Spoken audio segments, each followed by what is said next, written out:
피 냄새가 진동합니다. 지금 여러분의 계좌는 안녕하십니까? 아니면 피눈물을 흘리고 계십니까? 단 하루 만에 천국에서 지옥으로 떨어졌습니다. 불과 24시간 전까지만 해도 환호성이 터지던 시장이었습니다. 그런데 지금은 비명조차 들리지 않는 대학살의 현장입니다. 1월 30일 금요일 귀금속 시장은 그야말로 붉은 피로 물들었습니다. 수십 년 만에 찾아온 가장 잔인한 하루였습니다. 도대체 무슨 일이 벌어진 걸까요? 어제까지만 해도 사상 최고가를 갈아치우며 영원히 오를 것 같던 은과 금이었습니다. 하지만 오늘 새벽 누군가의 말 한마디에 모든 것이 무너져 내렸습니다. 은 가격은 하루 만에 15%가 증발했고 금 가격도 7%나 곤두박질 쳤습니다. 단순한 조정이 아닙니다. 이것은 패닉이고 공포이며 누군가에게는 파산의 신호탄입니다. 도대체 누가 이 방아쇠를 당겼을까요? 그리고 이 폭락은 끝일까요? 아니면 더 큰 지옥의 시작일까요? 오늘 우리는 이 사태의 진짜 배후를 파헤치고 남들은 보지 못하는 시장의 이면을 낱낱이 해부하겠습니다. 이 영상을 끝까지 보지 않는다면 당신의 자산은 내일 또다시 증발할지도 모릅니다. 정신 바짝 차리십시오. 지금부터 진짜 이야기를 시작하겠습니다. 자, 시계를 돌려 금요일 아침으로 가보겠습니다. 아시아 시장이 열리자마자 차트가 미친 듯이 요동치기 시작했습니다. 마치 절벽에서 뛰어내리는 사람처럼 수직으로 꽂히는 빨간 음봉들. 투자자들은 자신의 눈을 의심했습니다. 불과 몇 시간 전인 목요일까지만 해도 은은 온스당 121달러를 돌파하며 역사상 가장 뜨거운 불기둥을 뿜어내고 있었습니다. 금 역시 5,600달러에 육박하며 그 누구도 막을 수 없는 황금의 시대를 예고했었죠. 그런데 하루아침에 은은 98달러 수준으로 금은 5,000달러 초반까지 밀려났습니다. 상징적인 지지선이라 믿었던 100달러 선이 종이장처럼 찢겨나갔습니다. 단 하루 만에 은 시가총액의 6분의 1이 허공으로 사라진 겁니다. 이건 주식으로 치면 하루에 코스피가 500포인트 빠진 것과 맞먹는 충격입니다. 이 대학살의 주범, 도대체 누구입니까? 범인은 바로 소문이었습니다. 하지만 그저 그런 찌라시가 아닙니다. 전 세계 돈줄을 쥐고 흔드는 자리, 바로 미국 연방준비제도 의장에 관한 소식이었습니다. 블룸버그와 로이터가 긴급 타전했죠. 도널드 트럼프 대통령이 차기 연준 의장으로 케빈 워시를 지명할 것이라는 보도였습니다. 이 이름 두 글자가 시장에 퍼지자마자 알고리즘들이 일제히 매도 버튼을 눌렀습니다. 왜일까요? 도대체 케빈 워시가 누구길래 전 세계 자산 시장이 발작을 일으키는 걸까요? 여기에는 대중들이 잘 모르는, 하지만 반드시 알아야 할 돈의 역학이 숨어 있습니다. 케빈 워시. 그는 월가에서 저승사자로 불릴 만큼 강력한 매파입니다. 매파가 뭡니까? 돈줄을 조이고 금리를 올려서라도 물가를 때려잡겠다는 사람들입니다. 워시는 2008년 금융위기 당시 연준 이사로 재직하며 벤 버냉키의 양적 완화 정책에 끊임없이 딴지를 걸었던 인물입니다. 돈을 풀면 나중에 더 큰 재앙이 온다고 믿는 사람, 그게 바로 케빈 워시입니다. 시장은 트럼프가 당선되었으니 당연히 말을 잘 듣는 비둘기파, 즉 금리를 팍팍 내려줄 사람을 앉힐 거라고 철석같이 믿고 있었습니다.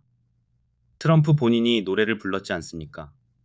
금리를 1%까지 낮춰야 한다. 달러를 약하게 만들어야 수출이 잘 된다라고요. 그런데 정작 뚜껑을 열어보니 트럼프가 고른 카드가 금리 인하를 혐오하는 인플레이션 파이터였던 겁니다. 이건 마치 채식주의자 모임에 도살자를 회장으로 앉힌 격입니다. 이 모순적인 상황을 시장은 어떻게 해석했을까요?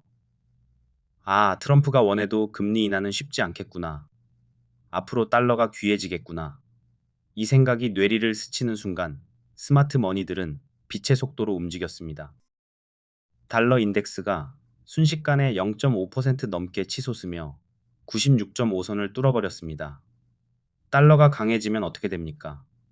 달러로 가격이 매겨지는 금과 은은 상대적으로 비싸 보이기 때문에 가격이 떨어질 수밖에 없습니다. 더 근본적인 이유는 이자입니다. 금과 은은 이자를 한 푼도 주지 않습니다. 그저 가격이 오르기만을 기대하며 들고 있는 자산이죠. 그런데 케빈 워시 같은 인물이 등판해서 금리 쉽게 안 내립니다 라고 선언해버리면 사람들은 이자도 안 주는 금덩이보다는 은행에 돈을 넣어두거나 채권을 사는 게 훨씬 이득이라고 판단합니다. 이 거대한 자금 이동이 금요일 하루 동안 쓰나미처럼 몰아친 겁니다. 숫자로 보면 그 충격은 더 적나라합니다. 은 선물이 15% 빠졌다고 말씀드렸는데 이게 얼마나 이례적인지 감이 오십니까? 보통 주식시장에서 하한가가 30%인데 원자재 시장에서 하루 15% 변동은 말 그대로 천재지변 수준입니다. 레버리지를 써서 투자했던 선물 트레이더들은 그야말로 청산, 또 청산의 비명을 질렀을 겁니다. 장중에 은 가격이 100달러 밑으로 떨어질 때 수많은 계좌가 마진콜을 당하며 강제로 팔려나갔습니다. 이 강제 매도가 가격을 더 끌어내리는 악순환, 그게 바로 금요일의 대학살이었습니다. 관련 주식들은 더 처참합니다. 은 2배 레버리지 ETF 상품들은 하루 만에 22%가 녹아내렸습니다. 광산주들도 피를 토했습니다. 세계 최대은 채굴 기업 중 하나인 프레스니오는 런던에서 4% 빠졌고 미국의 퍼스트 마제스틱 실버는 무려 14% 넘게 폭락했습니다. 이건 투자가 아니라 전쟁터입니다. 폭탄이 떨어진 자리에 멀쩡한 것은 아무것도 없었습니다. 백금도 10% 깨졌고 산업의 쌀이라 불리는 구리마저 돌이마저 덩달아 무너졌습니다. 자, 여기까지 들으면 세상이 망한 것 같고 귀금속 투자는 이제 끝난 것처럼 보입니다. 공포에 질려 지금이라도 다 팔고 도망쳐야 할까요? 하지만 잠깐, 여기서 우리는 냉정을 되찾아야 합니다. 폭락의 먼지가 가라앉고 나면 비로소 보이는 것들이 있습니다. 대중들이 공포에 질려 던질 때 진짜 부자들은 무엇을 보고 있을까요? 우리는 지금 나무가 아니라 숲을 봐야 합니다. 금요일 하루는 지옥이었지만 시야를 1월 전체로 넓혀보면 이야기는 완전히 달라집니다. 놀라지 마십시오. 금요일에 그 엄청난 폭락을 얻어맞고도 1월 한 달간 은 가격은 여전히 50% 넘게 상승한 상태입니다. 금도 20% 가까이 올라 있습니다. 이게 무슨 뜻입니까? 그동안 상승세가 너무나 가팔랐다는 증거입니다. 산이 높으면 꼴이 깊다고 하죠. 단기간에 100% 넘게 폭등했으니 15% 정도의 조정은 어쩌면 너무나 당연하고 건강한 과정일 수 있습니다. 1980년대 이후 무려 46년 만에 가장 뜨거웠던 1월이었습니다.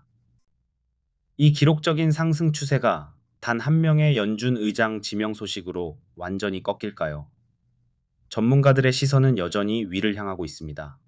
왜냐하면 귀금속 가격을 밀어 올린 진짜 엔진들은 아직 꺼지지 않았기 때문입니다. 첫 번째 엔진은 공포입니다.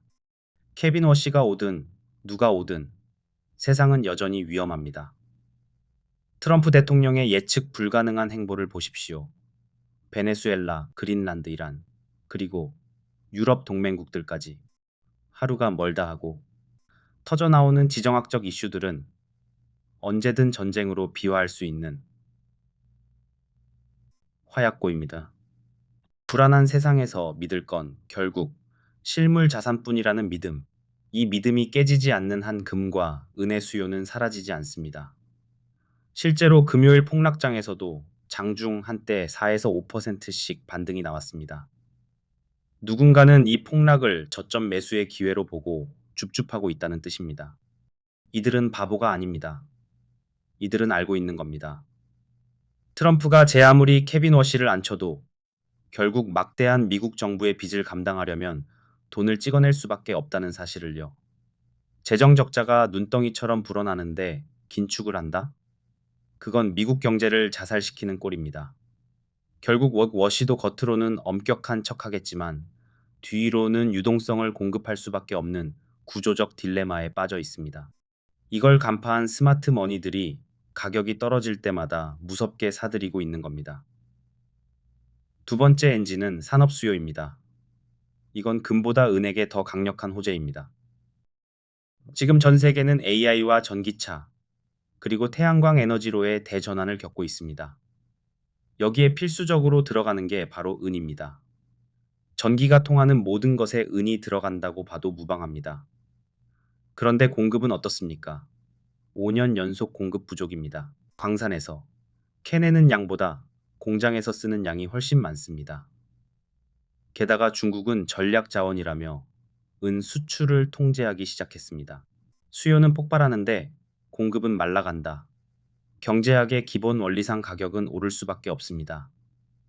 연준 의장이 누가 되든 AI 서버를 돌리고 태양광 패널을 까는 흐름을 막을 수는 없습니다. 이 구조적인 공급 부족은 하루 이틀 만에 해결될 문제가 아니며 장기적으로 은 가격을 떠받치는 가장 단단한 바닥이 될 것입니다. 그렇다면 전문가들은 앞으로의 가격을 어떻게 보고 있을까요? 폭락장 속에서도 글로벌 투자은행들의 전망은 여전히 장밋빛입니다. UBS는 금이 결국 온스당 6,200달러까지 갈 것이라고 못 박았습니다. 지금 가격에서 20%는 더 가야 한다는 얘기죠. HSBC 역시 은 가격 목표를 68달러 선으로 제시했습니다. 현재 가격보다는 낮지만 여전히 역사적인 고점 레벨입니다. 골드만삭스도 마찬가지입니다. 이번 조정은 급등에 따른 피로감을 씻어내는 과정일 뿐 상승 추세는 훼손되지 않았다는 게 그들의 분석입니다. 오히려 이렇게 한번 털고 가야 더 높이, 더 멀리 갈 수 있다는 겁니다. 과열된 시장에 찬물을 끼얹어 진정시킨 뒤 다시 차분하게 우상향하는 그림을 그리고 있는 것이죠. 하지만 방심은 금물입니다. 앞으로 며칠간은 롤러코스터 장세가 이어질 겁니다. 트럼프 대통령이 곧 연준 의장 지명을 공식 발표할 예정입니다. 그 입에서 어떤 말이 나오느냐에 따라 시장은 또다시 요동칠 것입니다. 만약 워시가 지명 소감으로 인플레이션과의 전쟁을 선포한다면 한 번 더 충격이 올 수 있습니다. 반대로 트럼프의 눈치를 보며 경제 성장을 지원하겠다는 뉘앙스를 풍긴다면 시장은 안도하며 다시 폭등할 수도 있습니다. 지금은 예측의 영역이 아니라 대응의 영역입니다. 섣불리 바닥이라고 판단해서 몰빵해서도 안 되고 공포에 질려 모든 걸 포기해서도 안 됩니다. 정리해 보겠습니다. 1월 30일의 대학살, 그 본질은 기대와 현실의 괴리였습니다. 트럼프의 저금리 시대를 꿈꾸던 시장에 케빈 워시라는 강력한 매파가 등장하면서 발생한 충격이었습니다. 은은 15%, 금은 7%라는 충격적인 낙폭을 기록하며 수많은 투자자를 울렸습니다. 하지만 기억하십시오. 이 폭락에도 불구하고 2026년 1월은 역사상 가장 강력한 상승장이었습니다. 펀더멘털은 변하지 않았습니다. 지정학적 위기는 여전하고 달러의 장기적인 신뢰도는 흔들리고 있으며 산업적 수요는 공급을 초과하고 있습니다. 단기적인 뉴스에 일희일비하지 마십시오. 세력들은 개미들이 공포에 질려 던진 물량을 헐값에 받아먹으며 웃고 있을지도 모릅니다. 이번 폭락은 어쩌면 100달러 아래에서 은을 살 수 있는 마지막 기회일 수도, 혹은 긴 하락장의 입구일 수도 있습니다. 중요한 건 여러분이 어떤 시나리오에도 대비가 되어 있어야 한다는 점입니다. 귀금속 시장, 특히 은 시장은 악마의 금속이라는 별명답게 천국과 지옥을 오갑니다. 심장이 약한 분들에게는 권하지 않습니다. 하지만 변동성을 견딜 수 있는 용기 있는 자에게는 위기 뒤에 반드시 기회가 온다는 사실을 역사는 증명해 왔습니다. 레버리지는 독입니다. 빚내서 투자하지 마시고 여유 자금으로 긴 호흡을 가지고 접근하십시오. 트럼프와 워시의 위험한 동거가 시장에 어떤 파장을 불러일으킬지 우리는 끝까지 지켜봐야 합니다. 오늘의 폭락이 훗날 그때 샀어야 했는데 라고 후회할 저점이었는지 아니면 그때라도 팔길 잘했다라고 안도할 고점이었는지는 오직 여러분의 냉철한 판단에 달려 있습니다. 시장은 잔인하지만 준비된 자에게는 관대합니다. 오늘의 정보가 여러분의 생존과 번영에 조금이라도 도움이 되었기를 바랍니다. 다음 시간에는 연준 의장 지명 이후에 구체적인 정책 분석과 시장의 2차 반응을 들고 찾아오겠습니다.